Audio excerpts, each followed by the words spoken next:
Areguá, capital del departamento central, ubicada a orillas del lago Upacaraí y a unos 45 minutos de Asunción, es conocida como la ciudad de la artesanía y la frutilla. La ciudad era frecuentemente visitada por el Mariscal López, siempre acompañado por Madame Lynch. Hoy en día, la iglesia de Areguá es una de las más visitadas del país.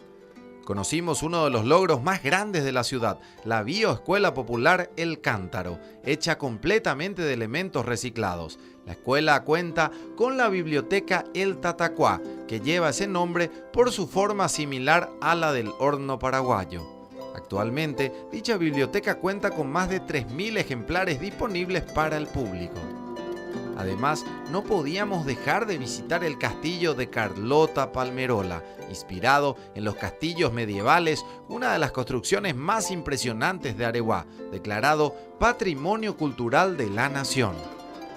Por último, visitamos el conocido Cerro Coy, que cuenta con una elevación aproximada de 200 metros, el único en Sudamérica que tiene ese tipo de piedra arenisca de forma octogonal, declarado Patrimonio Natural en el año 1993 debido a la particularidad única de su geología.